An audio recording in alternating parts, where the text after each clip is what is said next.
मुंबई से मेरे सहयोगी संकेत पाठक भी जुड़ गए हैं। आप जानते ही हैं महाराष्ट्र में सबसे ज्यादा केसेस हैं, वहां पर पूर्ण लॉकडाउन की घोषणा भी कर दी गई है। संकेत, लॉकडाउन तो कर दिया, लेकिन क्या बेड, ऑक्सीजन, वेंटिलेटर, दवाइयां मिल पा रही हैं? सबसे बड़ा सवाल तो यही है ना आज की तारीख में। दिल्ली हाईकोर्ट ने कहा जिंदगी जीने का हक है, यह मौलिक अधिकार है, राइट टू लाइफ। मैं इसमें जोड़ दूं, सुप्रीम कोर्ट का जजमेंट है P Unni Krishnan versus state of Andhra Pradesh मामले में कि जिंदगी जीने के हक में डॉक्टरी उपचार, डॉक्टर्स असिस्टेंस भी हमारा मौलिक अधिकार है, फंडामेंटल राइट है, वो मिल पा रही है आम आदमी को।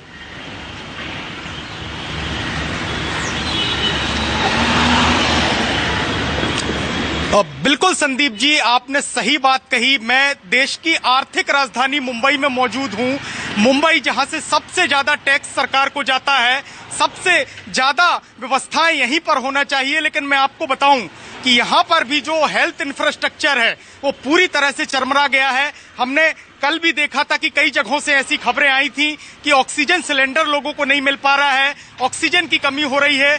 कल एक बड़ा हादसा नासिक में भी हुआ था जहां पर 22 लोगों ने एक लापरवाही के चलते अपनी जान गंवा दी थी। तो समझा जा सकता है कि महाराष्ट्र और मुंबई के हालात लगातार बिगड़ते जा रहे हैं।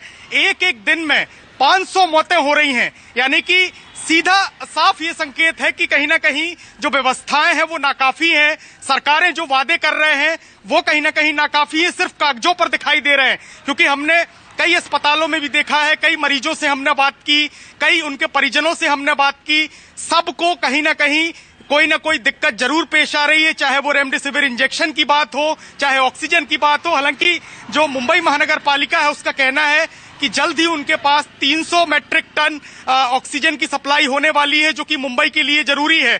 वहीं दूसरी तरफ जो राज्य के स्वास्थ्य मंत्री हैं वो खुद केंद्र पर आरोप लगा रहे हैं और कह रहे हैं कि महाराष्ट्र में करीब 1500 से 1600 मैट्रिक टन ऑक्सीजन की जरूरत है, लेकिन उन्हें सिर्फ 1200 या 1250 मैट्रिक टन ही मिल पा रही है।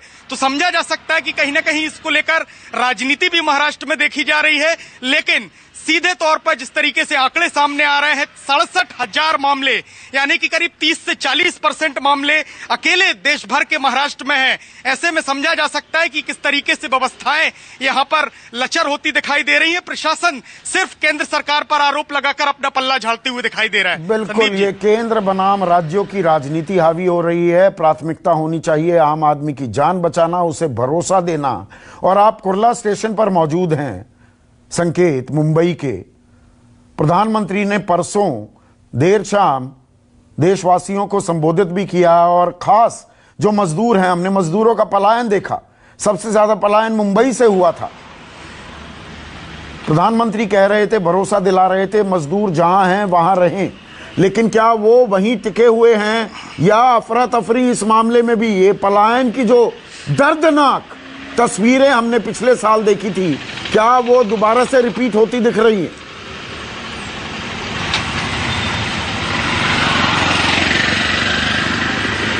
बिल्कुल संदीप जी, कमोबेश कुछ हद तक वही स्थिति मुंबई में दिखाई दे रही है। अब से कुछ ही देर पहले हमने स्टेशन के अंदर जाकर जो लोगों से बातचीत की थी, आप भीड़ देखेंगे तो हैरान रह जाएंगे कि हजारों की तादाद में जो प्रवासी मजदूर हैं वो अपने घरों पर जाने के लिए यहाँ पर निकले हुए हैं। लेकिन सबसे बड़ी दिक्कत आ रही है कि उन्हें कंफर्म टिकट नहीं मिल पा रहा है। कुछ एक लोगों से हमने बात की, उनका कहना था कि अगर हम जिंदा ही नहीं बचेंगे, हमारे काम धंधे बंद हो गए हैं मुंबई में, हमें यहाँ पर रोजमर्रा के जो खर्चे हैं हम वो नहीं उठा पा रहे हैं।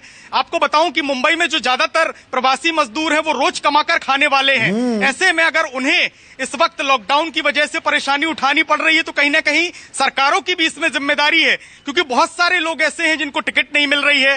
ट्रेनें, हालांकि रेलवे ये दावे कर रहा है कि कई स्पेशल ट्रेनें चलाई जा रही हैं, लेकिन फिर भी लोगों में अफरा तफरी का माहौल है। तो क्योंकि 2020 का वो मंजर दोहराया जा रहा है और मजदूर जो रोज कुआं खोदते हैं, पानी पीते हैं संकेत, उनको तो दिहाड़ी चाहिए।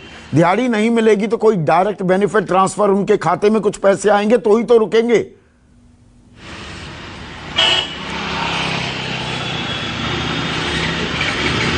बिल्कुल, बिल्कुल, इसीलिए संदीप जी मैंने कहा कि कहीं ना कहीं सरकारों की भी जिम्मेदारी इसमें बनती है। हालांकि महाराष्ट्र सरकार ने राहत पैकेज देने की बात कही थी, लेकिन वो कहीं पर भी दिखाई नहीं दे रहा है। लॉकडाउन पे लॉकडाउन किए जा रहे हैं, कड़े प्रतिबंध लगाए जा रहे हैं, लोगों को जाने से रोका जा रहा है, लेकिन उनकी समस्याएं सुनने वाला फिलहाल शायद कोई दिखाई नहीं दे रहा, क्योंकि जितने तमाम मजदूर हैं उनसे हम बातचीत कर रहे हैं, उनका एक ही कहना है कि हमें यहां पर अब रहने में दिक्कत आ रही है, हम यहां पर घर खर्च कैसे चलाएंगे, हमारी दिहाड़ी बंद हो गई है, सरकार किसी तरीके से मदद नहीं कर रही है, तो हम घर ना जाएं तो कहां जाएं। क्योंकि पिछले साल हमने देखा था संदीप जी की लोग सड़कों पर पैदल चलकर, हजारों किलोमीटर पैदल चलकर अपने घर पहुंचे थे, कई लोगों की मौतें भी हो गई थी। तो इस तरीके का मंजर जो 2020 2020 में देखा गया था वो नहीं चाहते हैं बिल्कुल। कि फिर से तो वही सवाल बने, यही है कि हमने 2020 में पहली वेव जो थी कोरोना की, उससे कुछ सीखा है क्या?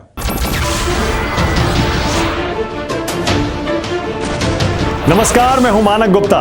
अगर आपको हमारा ये वीडियो पसंद आया हो तो इसे लाइक और शेयर जरूर करें, और हां, हमें सब्सक्राइब और फॉलो करना ना भूलें ताकि आप देश और दुनिया की कोई खबर मिस ना करें। तो जुड़े रहिए हमारे साथ और देखते रहिए न्यूज़ 24।